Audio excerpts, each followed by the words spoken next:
Come one, come all, to the most phenomenal, most extraordinary, most unimaginable puppet show you've ever experienced. Puppeteer, the new game from Sony's Japan Studio, is bizarre. It's a platformer focused less on tight gameplay and level design, and more on presenting a world full of color and imagination. It's a game that tends to value style over its gameplay hooks, for better or worse. Right away, you'll notice Puppeteer's visuals. Its theatrical style is striking in a way that most platformers aren't, helping distinguish it as a game that tries to wow you at all times. Each character and moving part comes to life in immaculate detail, with the stage itself feeling like the highest budget puppet show you will ever see. The writing capitalizes on the theater experience as much as possible. Most of the characters are over the top, including the narrator, whose verbose voice is the cherry on top of this operatic adventure. That being said, Puppeteer isn't afraid to break the fourth wall, and many of these moments are genuinely funny, but sometimes it values its dialogue and visuals a little too much. Certain scenes drag on, hammering home that yes, this is a stage show. Pig, sheep, do you copy? Enemy operatives have breached the CCC. Take Robocrat Mark 1 and eliminate them before it's too late. Yes, sir! Yes, sir! Wait, since when are they the good guys?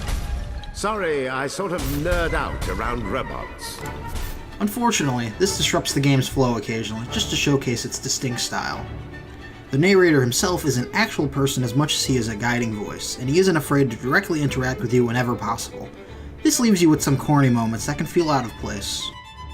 The level design is fantastic, constantly keeping you on your toes. The controls are excellent, and the one thing a platformer needs to get right, the jumping, feels perfect. The game stands out thanks to the cutting mechanic, which allows you to move from area to area by cutting paper-like objects in the background and traveling across them as you cut. While the actual platforming is fairly standard, this one element gives the game a sense of speed, as well as verticality, that distinguishes it from other similar games. These scissors are also used in combat, but their use is limited. Boss battles, on the other hand, are all distinct and utilize the scissors in fascinating ways. While most are fought with basic pattern recognition, how you use the cutting mechanic to take down each foe is clever. Once a boss is stunned, you can usually climb up something using the scissors to get to high ground and strike. These moments are undeniably fun, even if the same tricks are repeated a little too often. The worst part of the boss battles is how they end. Once you hit them enough, you can trigger a QuickTime event. These feel out of place and conclude every boss battle on a sour note. It makes you feel like you didn't accomplish anything, you just watched the game do it for you. With the cleverness of Puppeteer's design and inspired mechanics, you'd think there would be a more creative way to end fights than that. Puppeteer's visual trickery both helps and hurts, but thanks to some clever mechanics, it's still a platformer worth experiencing. It's not one of the year's best, but it offers charm and surprise unlike any other. This is one performance worth applauding. And thus ends our tale of how the fetching Moon Witch and brave Captain Gaff found true love and lived happily ever after.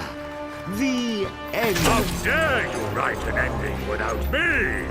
This is my story. Curse you all. I'll teach you to make a fool of me. All of you. Especially you, Kutaro.